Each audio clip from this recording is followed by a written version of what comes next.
বিয়াদব,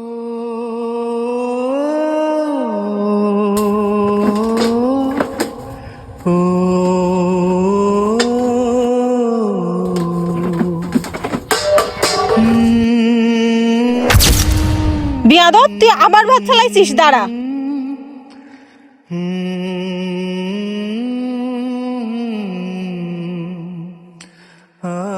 টাকা বাড়ি আনতে কষ্ট হয় না? ভাতের কোনো দাম নেই, প্রতিদিন ফেলাবি।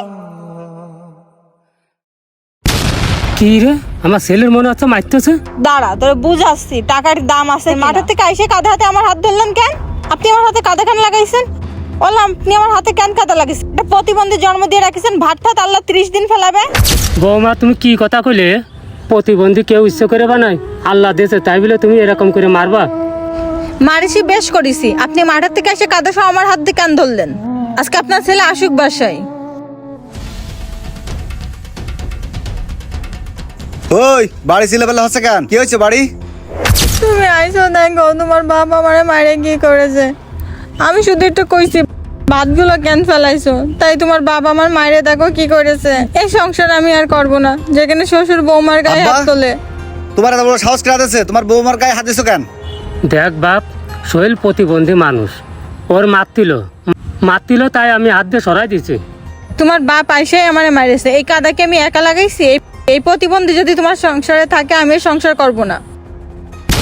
আব্বা, ওর আজকে বাড়িতে বের করো, নালে কিন্তু আমি একটারও খাতি দেবো না। ঠিক আছে বাপ, তোর আর খাতি দেওয়ার দরকার নেই। আজকের থেকে আমি অন্য জায়গায় কাজ কাম করি, আমার ছেলের আমি খাওয়াবো।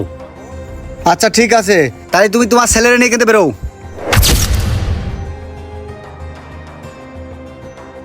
চল বাপ, ওটো। আজকের থেকে আমরা এখানে আর থাকবো না, আমরা অন্য জায়গায় যাই থাকবো। যাও, নিয়ে যাও। আমার বাড়ির 30 সীমানায় আসবো না। ঠিক আছে, থাক। তোর বউ নিয়ে তুই এখানে থাক। চলো আমার সোনা। হ্যাঁ থাক পানে। এই চলো আমরা ঘরে যাই। আস্তে আস্তে আসো। নাসির ভাই বাড়িতে আছেন? কে আবার অসময় ডাকতেছে? এই কে? ও মাসুম ভাই, কি কিছু বলবেন? নাসির ভাই, শুনলাম আপনার কাজের লোক লাগবে। আমি কাজ করবো আপনার এখানে, রাখবেন আমারে? ও কাজ করবেন তো? আমার একটা কাজের লোক দরকার ছিল, রাখবো। নাসির ভাই, আমার টাকা পয়সা দিয়া লাগবে না, শুধু আমাকে একবেলা খাতে দিলেই হবে, আর একটু শোয়ার জায়গা। খুব কষ্টের মধ্যে আছে। আচ্ছা ঠিক আছে, তো চলেন। ওই ইটগুলো একটু এলোমেলো আছে, গুছাই গাছায় রাখবেন, আর বাদ বাকি সব ব্যবস্থা আমি করতেছি। আসেন চলেন, আপনারা সব কাজগুলো বুঝাই দিই। ওই যে ওই ইটগুলো এলোমেলো আছে, ওইগুলো একটু গুছাই গাছায় রাখবেন। বাপ, তুমি এখানে বসো, এখান থেকে কোথাও যাবা না। যাই কাজগুলো করে দিই, নাইলে খাতি দেবেন না। তাহলে আপনারা কাজ করেন, আমি একটু বাজারের থেকে ঘুরে আসি। কি করবো এই প্রতিবন্ধী ছেলে নিয়ে? আজ যদি এর মাটা বাইচে থাকতো, তাহলে আমার এত কষ্ট করা লাগতো না। কষ্ট হচ্ছে বাপ। ওরে আমার সোনা রে, শোনা, তুমি এমনি চুপ করে বসে থাকো, আমি কাজ করি, কাজ শেষে আমাকে খাতি দেবে না। এই জায়গাটায় বসো বাপ। দাঁড়াও, খাবার আনতেছে, তোমার খাতি দিচ্ছে। এ নাও, এখনো রান্না বাড়া হয়নি তো, আপাতত এই পান্তা ভাতটা খেয়ে কাজ কাম করো, তারপরে গরম পাক যখনই তারপরে দিবানি। আচ্ছা ভাই, ঠিক আছে, আমরা পান্তা ভাতই খাবানে।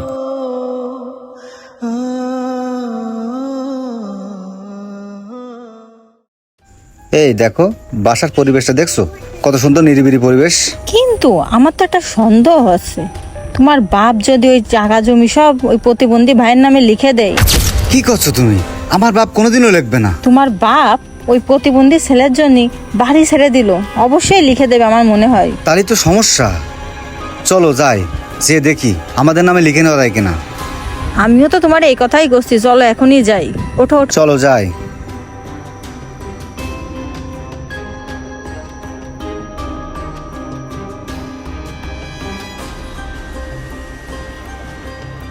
আব্বা, কি হয়েছে? তোমার সাথে আমার কিছু কথা আছে। তোমরা আবার কি কবা কও? আব্বা, ওই বাড়ির ওই জমি জায়গাগুলো আমার নামে লিখে দাও। কি করছো তুমি? ওই জমি এখন আমি লিখে দেব না। আমি মরে যাওয়ার পরে তোমাকে 2 ভাইয়ের নামে পৌঁছে যাবে। আমি জানি তোমার ওই প্রতিবন্ধী ছেলেরে লিখে দেবানে, তার আগে আমারে লিখে দাও। তোরে লিখে দেবো মানে? এই পাপ কাজ আমি করতে পারবো না। আমি তোমারে কইলাম না ওই জায়গা জমি তোমার ওই প্রতিবন্ধী ভাইয়ের নামে লিখে দেবে। চলো, এই গ্রামে থাকার দরকার নেই, আমরা চলে যাই। চলো। বাপ তুই কোনে যাচ্ছিস? তোর জন্যই তো আমি বাড়ি ঘর সাইডে দিয়ে চলে আইছি। এই ছাড়েন ছাড়েন, এখন এত ভালোবাসা দেখাতে হবে না।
আঙুলে আঙুল ছুঁয়ে শেখালে তুমি জীবনের পথ চলা, নিজে না খেয়ে তুমি খাওয়ালে, শেখালে কথা বলা।